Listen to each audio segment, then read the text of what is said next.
Tout le monde, c'est Christo. Aujourd'hui on se retrouve pour les Breaking News à propos des trois grosses théories sur ce futur jeu GTA 6 au niveau de la localisation, sur les endroits, et on va voir ça ensemble. Vous allez voir qu'il y a beaucoup de choses qui sont d'ailleurs très intéressantes, et bien sûr c'est pas juste histoire d'en parler, c'est aussi de vous montrer des images, vous montrer des sortes de petits easter eggs dans certains jeux, d'anciens GTA, où on peut aussi faire des grosses théories là-dessus, et je trouve que c'est vraiment intéressant.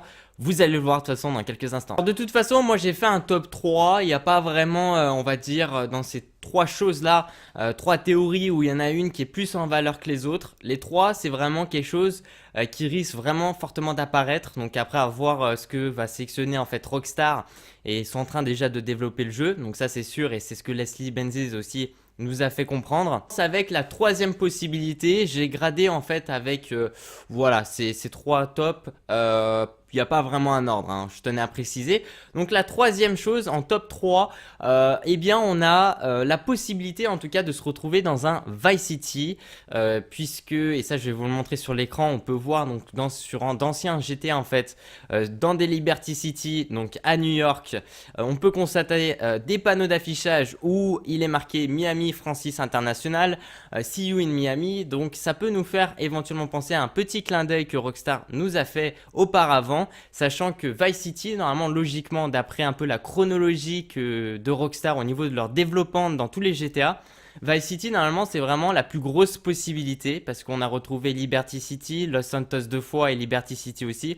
Et Vice City, on va dire qu'il peut avoir une deuxième version de Vice City où par contre il sera vraiment plus travaillé et on va avoir en gros sur les nouvelles générations de consoles actuelles et les nouvelles générations de consoles avoir un magnifique Vice City, un magnifique Miami, et on peut apercevoir aussi une petite image de Miami. Alors est-ce que c'est pas un clin d'œil de ce futur GTA avec la première image de ce futur GTA là? Vous me le dites dans la barre des commentaires, mais en tout cas ça c'est très intéressant. Vice City, il y a une très forte possibilité de se retrouver là-dedans, mais quelque chose me fait penser à autre chose parce que je me dis qu'on va se retrouver aussi dans quelques années aussi avec des nouvelles générations de consoles. Est-ce que Rockstar ont vraiment envie de développer juste une seule ville ou plusieurs villes à la fois? Il est tout à fait possible qu'ils se disent on va développer juste Miami et faire un énorme truc dans Miami. Pourquoi pas? Ça peut être très intéressant de pouvoir entrer dans plus d'immeubles et de vraiment avoir plus d'interactions.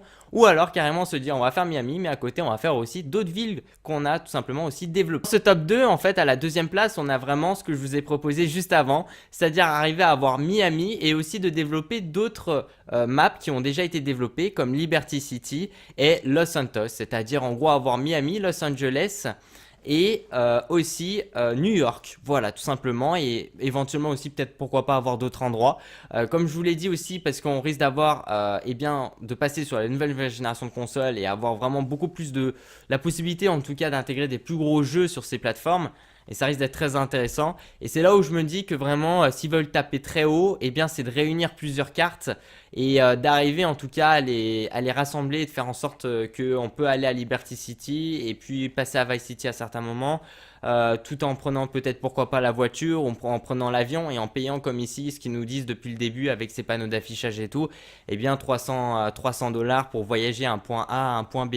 Ça peut être une énorme chose qui peut se faire, et il y a de très fortes chances en tout cas que Rockstar développe ce genre de choses parce que c'est finalement réunir plusieurs maps et là c'est une explosion au niveau des ventes, même si ça demande beaucoup de travail, pas autant que ça finalement parce que Los Santos était déjà développé dans GTA 5, Liberty City donc dans GTA 4, ils ont déjà des bases et il est tout à fait possible qu'ils reprennent ces bases là graphiquement et aussi au niveau de plusieurs moteurs graphiques, physiques, et qu'ils reprennent tout ça et qu'ils l'incrusent dans un énorme GTA avec plusieurs maps. Première place, mais comme je vous l'ai dit, ça n'a pas vraiment d'ordre. Pour moi, ces trois possibilités-là, c'est les plus grosses, c'est-à-dire que ça se passe à Londres. Pourquoi à Londres? Parce que le premier GTA à Londres, il est sorti en 1999, et vu que moi depuis le début je pense sans arrêt que ce futur GTA là va sortir en 2019 ou pourquoi pas avoir un trailer en 2019, je pense plus à une date de sortie en 2019, même si Red Dead Redemption, je suis d'accord avec vous, sort en 2017, la deuxième version, enfin plutôt la troisième version officiellement, mais la deuxième version, je pense vraiment retrouver ça parce parce qu'on peut voir aussi dans la maison de Michael à un certain endroit où il y a une facture et sur ces factures là il est inscrit tout simplement plusieurs endroits. Donc il y a tout simplement London et Paris. Alors Paris j'ai du mal à y croire, mais London en tout cas pour moi il y a une très forte chance, sachant que le jeu aussi est sorti en 1999, le premier jeu, il n'a jamais été retouché depuis, donc il est tout à fait possible et envisageable que Rockstar se dise on a fait en ce moment beaucoup de jeux, enfin ces derniers temps, aux États-Unis, on va changer de lieu et on va penser plus à quelque part en Europe, parce qu'en Europe aussi il y a beaucoup de consommateurs de ce jeu-là et ça peut aussi très bien fonctionner de le faire à Londres. À Londres, il y a pas mal de choses intéressantes qu'ils pourraient faire et puis c'est carrément changer de système de vie, de véhicules, d'habitation. C'est sûr, ça va demander beaucoup plus de travail, donc ça reste à voir aussi au niveau des voilà, au niveau de ce que vise vraiment aussi Rockstar. Mais ces trois grosses possibilités là, la première, je vous fais un petit récapitulatif, c'est tout simplement tomber sur Vice City, donc ça c'est ce que tout le monde pense. La deuxième, c'est avoir un ensemble de maps qui ont été déjà développées auparavant et refaire Vice City. Donc ça peut vraiment intéresser la plupart des personnes et c'est ce que je reçois dans la plupart des commentaires, c'est un ensemble de maps, enfin un ensemble de villes plutôt.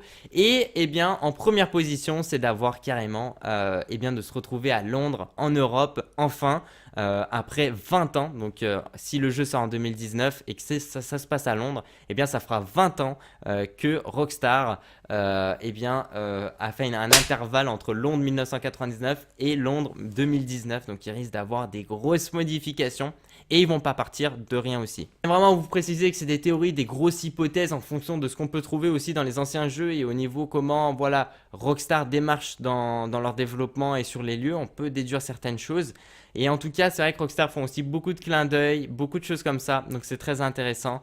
Et puis voilà, merci à tous les gens, merci de mettre un petit j'aime à la vidéo, ça fait super plaisir de me suivre sur ma page Facebook personnelle aussi. Puis je vous dis à la prochaine, ciao ciao, peace out les gens.